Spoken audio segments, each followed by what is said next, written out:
YouTube. This thing on? Alright, we back. We back.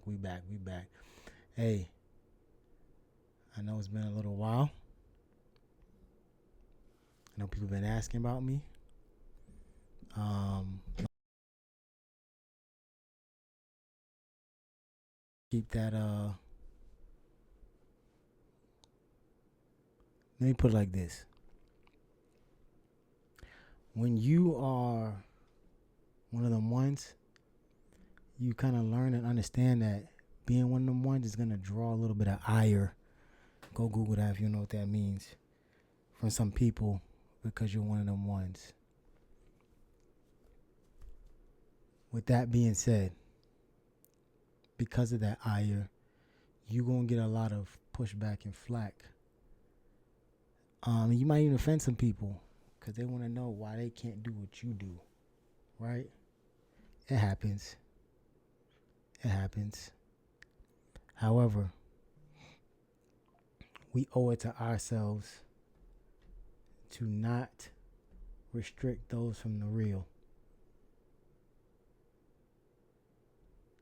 A lot of people get up here on this internet, YouTube, with a mic, opinion, and not a single clue, and give y'all their interpretation of what they think is real or legitimate or news or gossip or whatever. But when you know the ones that's real and you know the ones who've really been 10 toes in it, you can kind of identify who's like that and who's not.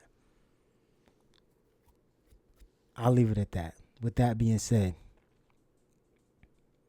YouTube, what's the vibe? What's the word? I wanted to give this some time, right? For one, I wanted to make sure that we, at a minimum, secured that state championship. Shout out to the University of Miami. Shout out to these Canes getting it done. 28-22 against the Florida State Seminoles. A lot of Florida State fans are going to try to moral victory this thing. My response to that is, I remember when. You might be like, what are you talking about? You remember when? I remember when I had to do those types of things. I remember when my team wasn't good enough. I remember when we had to go through excruciating circumstances to try to make sense of why we every year came in with this glimmer of hope, and then the games that get played and we shouldn't be on the same field with them people. I remember. So when I talk about, people being one of them ones, understand I remember because when I was vouching for Mario Cristobal to come back and coach this program, I understood that you could not win this game without proper recruitment and development. To add on to that, some of y'all might forget about when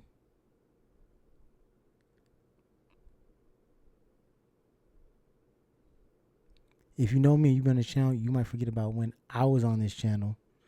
And go back and look. I didn't take the videos down. I'm pretty sure I didn't. They might be archived. Let me not lie to y'all. But I could re-upload them. I could put them back. I could restore them. They're in the library. It was me who was talking about how when I went in person, Dallas, Texas, 2019, 6 years ago, fresh off of deployment, high hopes, believing a guy like Manny Diaz was going to be the guy who was going to take us over the hump. My first understanding realization was that, man, when we play LSU, their trenches just look different. We don't look the same. Those guys look different from us. And then, a few years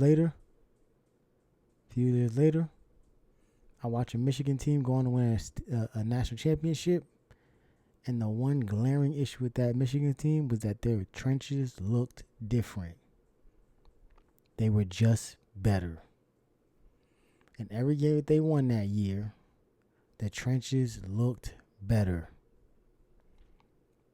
And the clock started rolling. I am, as you can see, by tradition, I am built like a slot receiver or a slot cornerback. I am not in the business at all. I am not in the business of being in nobody's trenches, blocking nothing. But when I realized that good teams figure out how to get them trenches right, unless you're the 2011 New York Giants. Their trenches were historically bad, and they somehow wanted that is the exception, not the rule. You realize that those trenches are going to be a pivotal part of you getting whatever it is you want to do. And as I've watched from a distance, not a distance, as I watched up close, this thing get built the way it's supposed to be, in my opinion, I come to the realization that the trenches are going to be our most resounding portion of getting us to the level of success that we want. With that being said, the trenches, and only the trenches, is why Carson Beck is 20 for 27, 241, 4 touchdowns last night. Great blocking, great line play, keeping his jersey clean. If I'm not mistaken, per PFF, the man he was only pressured on 20% of his dropbacks, which means he had pressure on one to every 5 of his snaps, and that was allegedly a season high. That was a season high by the Miami Hurricanes. Phenomenal.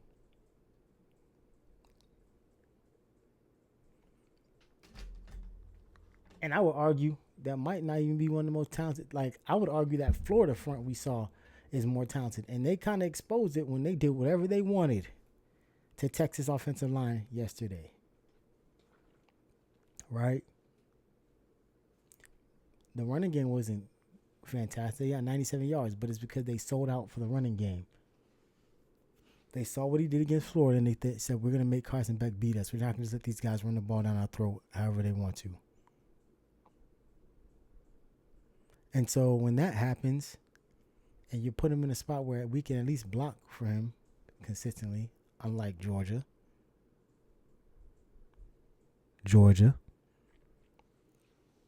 Well, now you got an interesting case study here, don't you? Because now you're in a position where you get to see, hey, if we just give him the right routes, we block for him and give him time, let him process the field, can he carve these guys up? By no means was he some type of, 4 touchdowns is fantastic. I think he is now tied for second place all time for most games with 4 touchdowns in a college career, something to that extent. And it's a great thing to see. It's a great opportunity to see him blossom to what he is. Carson came here with the complete understanding like he ain't got to do too much. He doesn't have to win us the game. They put the right skill players, but most importantly, the most important thing is they put the proper trenches around him so that he can effectively lead his team to success. So when that run don't work, cool. If the pass don't work, that's cool too. That is okay too. But having that option, having that ability to go back and forth, and having the gall to go for it on fourth and what's called, knowing that we're going to get this because we're just better than the guys across from us, is a fantastic feeling. So when I see someone like, I'm not gonna say no name. There's certain people who have taken it upon themselves to completely hate Mario Cristobal for reasons that I can get into, but I won't. They act like they like him as long as he keeps winning. But the moment that he slips up or makes a uncharacteristic mistake, they are the first ones on the message boards, first ones in in the live chats. First ones on the stream yards to talk all this nonsense, knowing that they would not offer the same level of criticism to anybody else. James Franklin has been the model of consistency in the Big Ten for beating everybody that he needs to except the two he has to the most.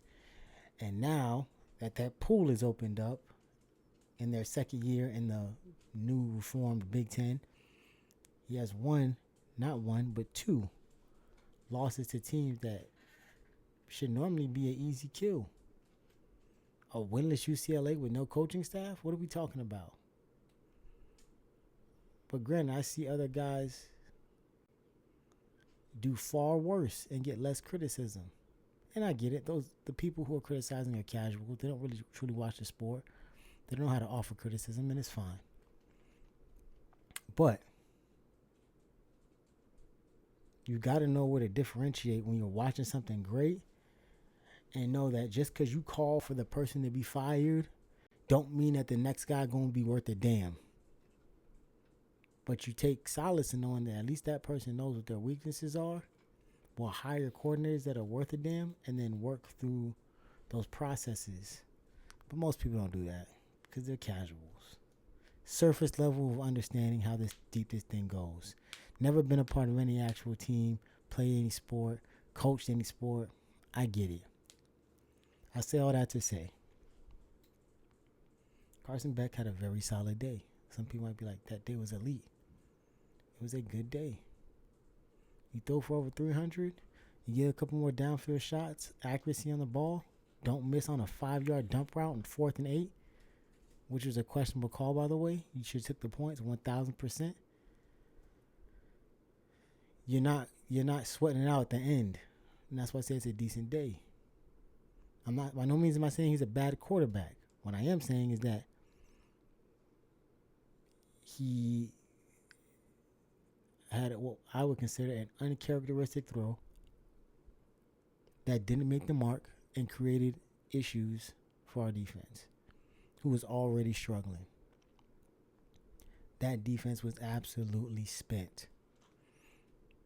And if it wasn't for, I guess, Corey Heatherman, they would have put those guys in a phenomenal opportunity to be upset. But they held on, and I can appreciate that.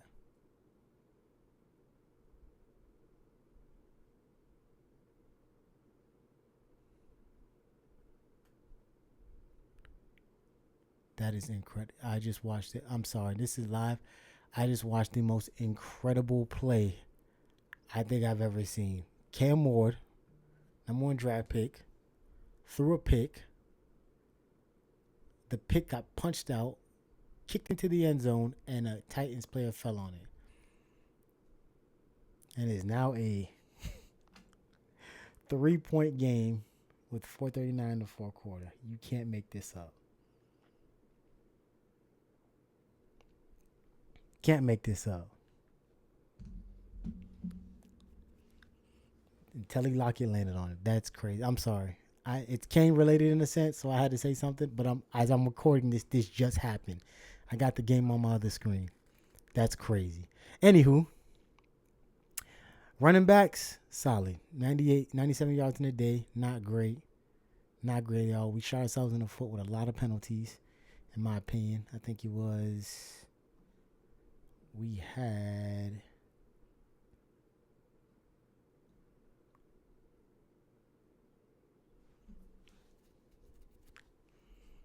Why can't I see it? I can't see it. I think it was like 11 for 97. Definitely kept the definitely set up the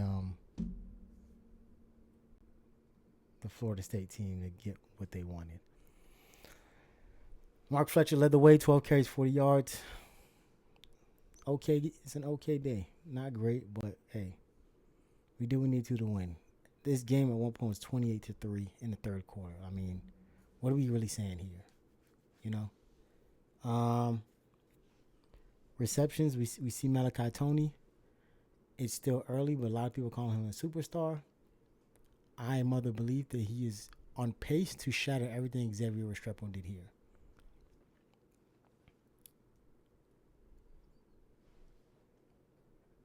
I need him to stay healthy, but there's a real possibility.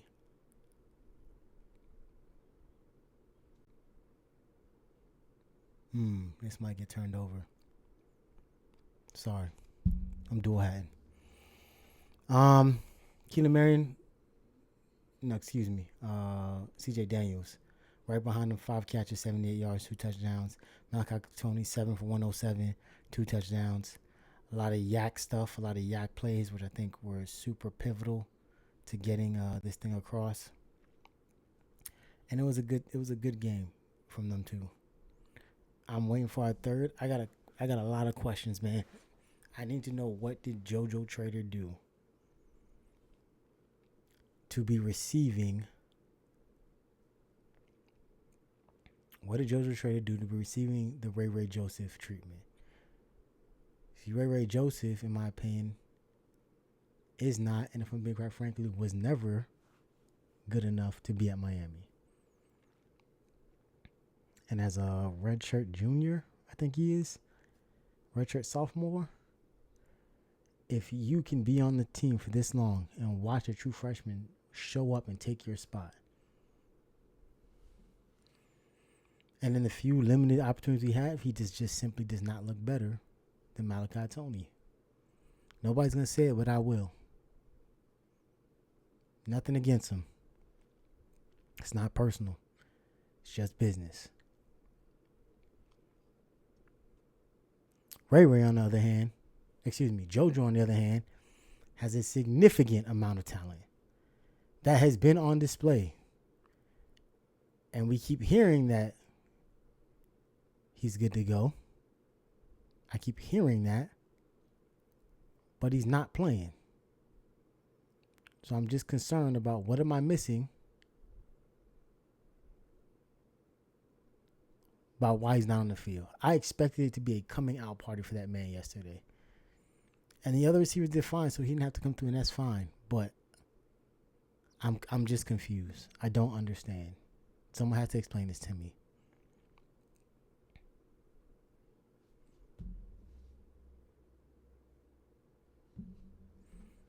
Nope, they counted the Ward touchdown.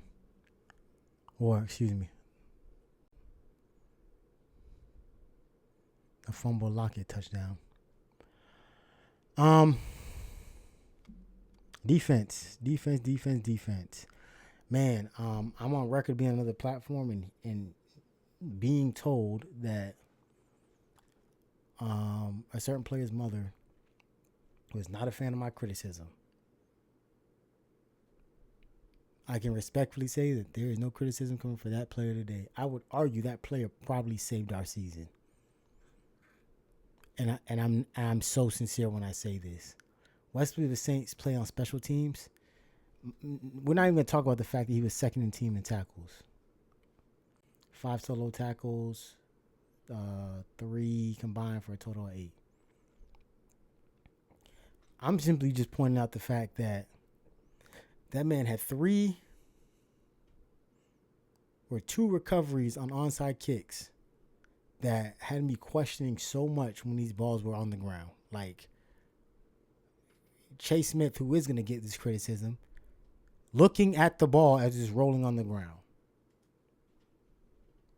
Wesley Bassane having the wherewithal to block the man out while the ball is kicked, and have the wherewithal to also identify when the ball is and secure it. Probably could say it because our defense was in absolute shambles in that fourth quarter.